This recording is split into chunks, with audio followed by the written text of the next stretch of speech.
The C-SPAN networks bring you long-form public affairs programming from the nation's capital and are a public service of your television provider. C-SPAN, created by cable.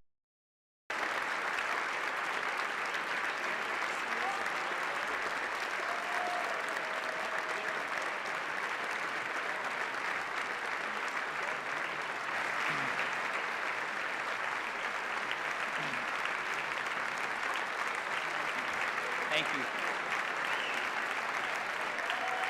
Thank you very much. Thank you. Thank you.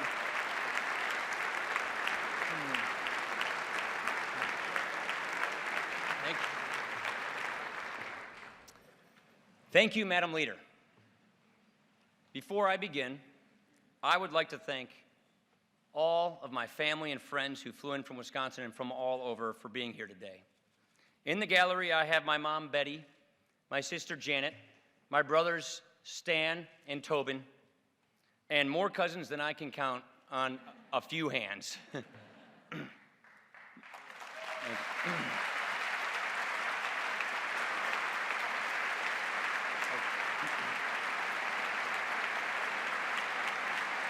all over.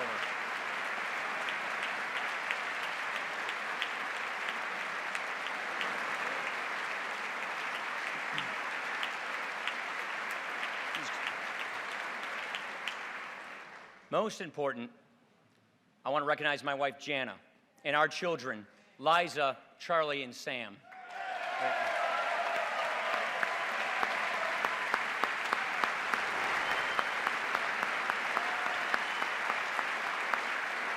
guys.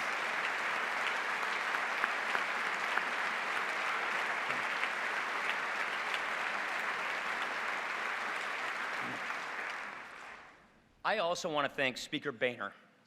For almost 5 years, he led this House. For nearly 25 years, he served it. Not many people can match his accomplishments, the offices he held, the laws he passed. But what really sets John apart is he's a man of character, a true class act.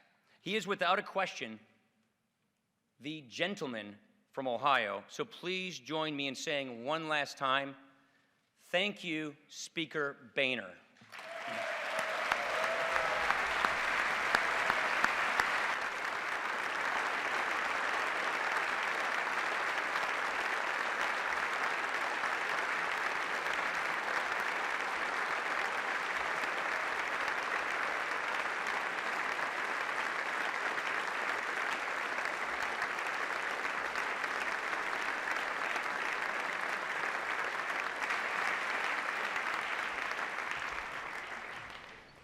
Now I know how he felt. It's not until you hold this gavel, stand in this spot, look out and see all 435 members of this House as if all America is sitting right in front of you. It's not till then that you feel it. The weight of responsibility, the gravity of the moment. You know, as I stand here, I can't help but think of something Harry Truman once said. The day after Franklin Roosevelt died, Truman became president, and he told a group of reporters, "If you ever pray, pray for me now." When they told me yesterday what had happened, I felt like the moon, the stars, and all the planets had fallen on me. We should all feel that way. A lot is on our shoulders. So if you ever pray, let's pray for each other. Republicans for Democrats, and Democrats for Republicans.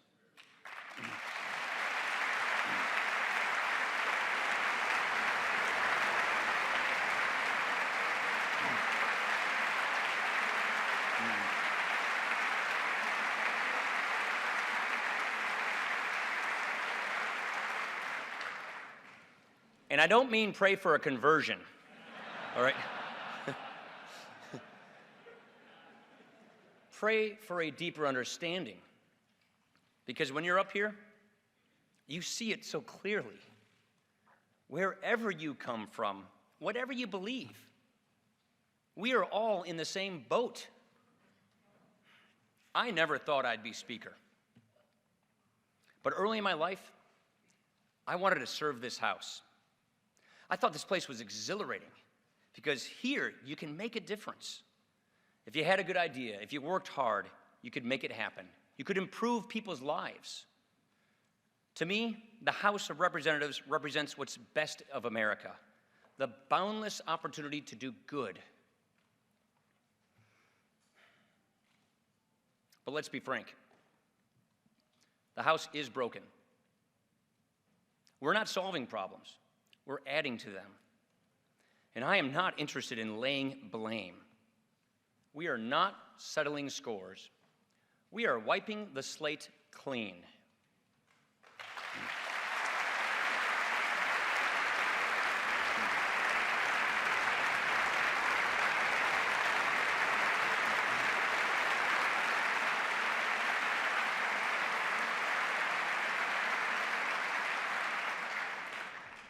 Neither the members nor the people are satisfied with how things are going. We need to make some changes, starting with how the House does business.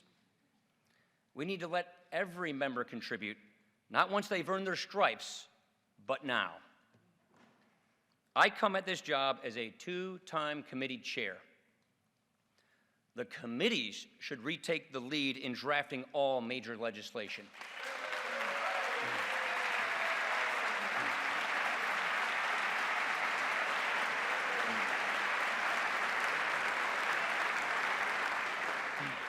If you know the issue, you should write the bill. Let's open up the process. Let people participate. And they might change their mind. A neglected minority will gum up the works. A respected minority will work in good faith. Instead of trying to stop the majority, they might try to become the majority. In other words, we need to return to regular order.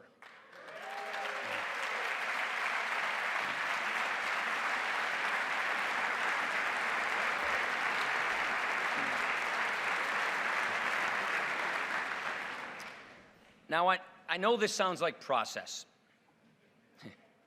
It's actually a matter of principle. We are the body closest to the people. Every 2 years, we face the voters and sometimes face the music. But we do not echo the people, we represent the people. We are supposed to study up and do the homework that they cannot do. So when we do not follow regular order, when we rush to pass bills that a lot of us don't understand, we are not doing our job. Only a fully functioning House can truly represent the people. And if there were ever a time for us to step up, this would be that time.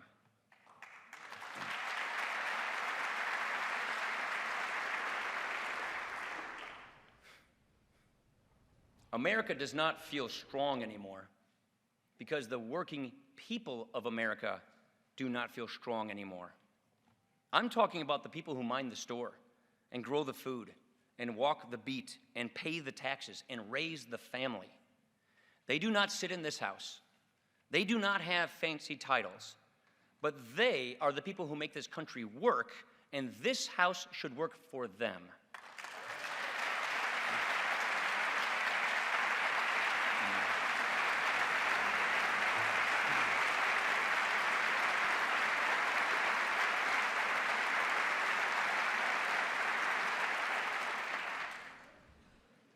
Here's the problem. They're working hard, they're paying a lot, they're trying to do right by their families, and they're going nowhere fast. They never get a raise, they never get a break, the bills keep piling up, and the taxes and the debt. They're working harder than ever before to get ahead, and yet they're falling further behind. They feel robbed. They feel cheated by their birthright, of their birthright. They're not asking for any favors. They just want a fair chance. And they are losing faith that they will ever get it. Then they look at Washington, and all they see is chaos. What a relief to them it would be if we finally got our acts together. What a weight off of their shoulders. How reassuring it would be if we actually fixed the tax code, put patients in charge of their health care, grew our economy, strengthened our military, lifted people out of poverty, and paid down our debt.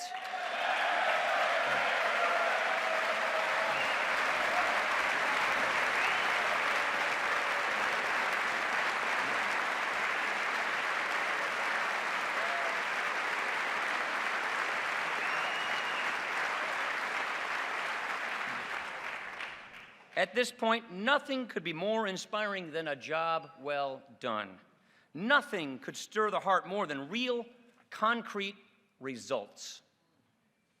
The cynics will scoff. They'll say it's not possible. You better believe we're going to try. We will not duck the tough issues. We will take them head on.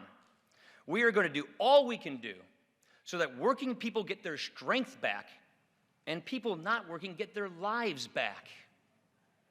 No more favors for the few, opportunity for all. That is our motto.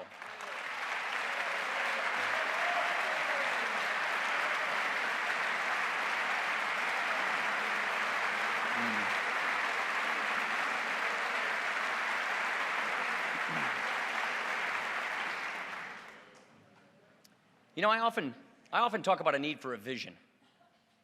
I'm not sure I ever really said what I meant. We solve problems here, yes. We create a lot of them too. But at bottom, we vindicate a way of life. We show by our work that free people can govern themselves. They can solve their own problems. They can make their own decisions. They can deliberate, collaborate, and get the job done. We show that self-government is not only more efficient and more effective, it's more fulfilling.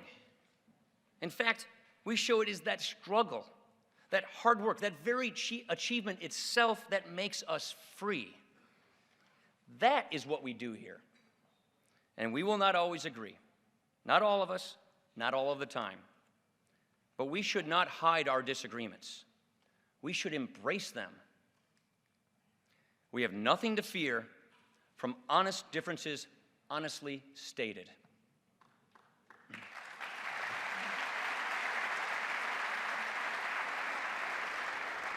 If you have ideas, let's hear them. I believe that a greater clarity between us can lead to greater charity among us. And there's every reason to have hope. When the first speaker took the gavel, he looked out at a room of 30 people, representing a nation of 3 million. Today, as I look out at each and every one of you, we represent a nation of 300 million. So when I hear people say that America doesn't have it, we are done, we are spent, I don't believe it. I believe with every fiber of my being that we can renew the American idea.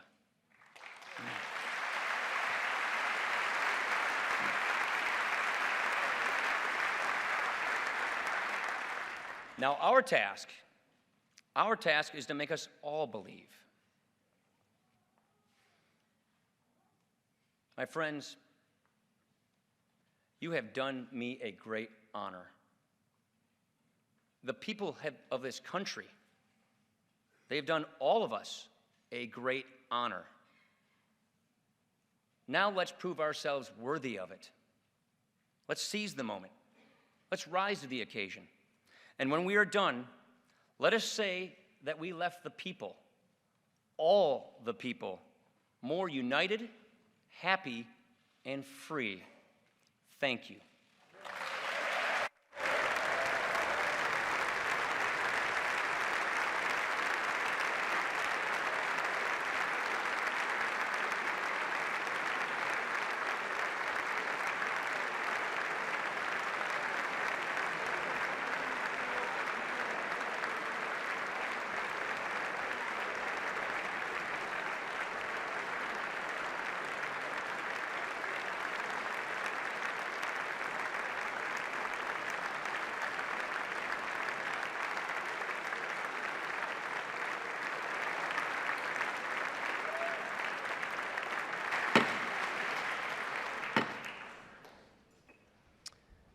I am now ready to take the oath of office.